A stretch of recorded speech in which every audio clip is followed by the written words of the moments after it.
When I see Nemene, like Saul Polo, talking about his story, when I see the reactions of the people around him, when I see the reactions of the people in Quebec, I think people are starting to really get it.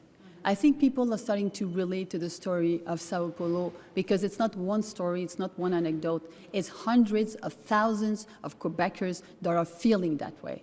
And to tell you the truth, I think it's becoming a lot more, you can feel it a lot more in the population everywhere.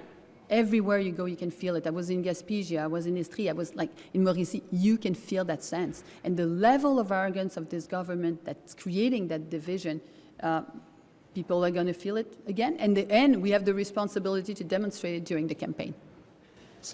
Good morning. Good morning. If I remember back in 2018, the message from the CAQ was free yourselves for Anglophones, that the Liberals have taken Anglophones for granted and that they should go over to the CAQ.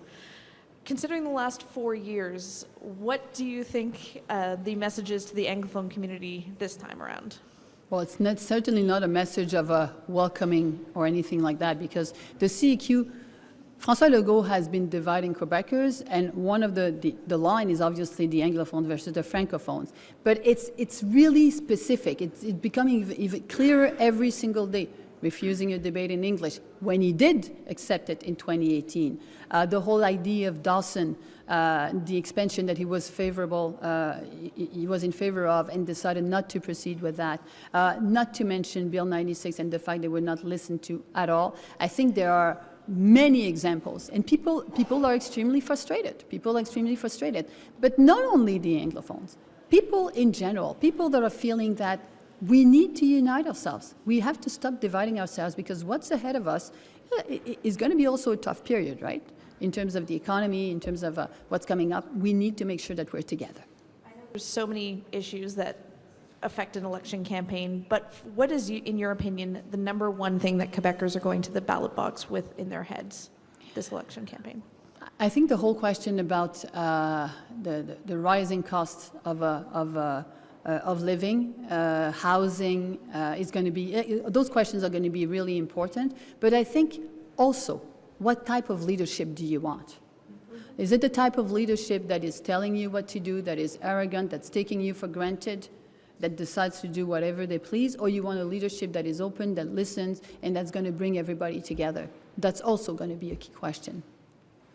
I know you voted against Bill 96, the Liberals voted against Bill 96, but I still get a lot of email from English speakers who are very disappointed with the way your party handled 96, the 5 extra courses in second language French. How do you respond to that? Many of them feel kind of betrayed by your party. I think the best way to respond to this is to sit down and have the right conversations. That's what we did. And the type of leadership that you should expect in 2022 is to say, okay, there is some listening that we still need to do. That's what we've done in the meeting groups. I was meeting with another group again, this two groups this past week, and tell them, like, come and join us, and let's build the future together. Having people like Desiree Migrat joining the team saying, you know, I want to contribute. I am part of Quebec. Yes, I am an Anglophone, but I'm raising my kids in French, and I want to be part of this society. This also is sending a strong message, in my opinion.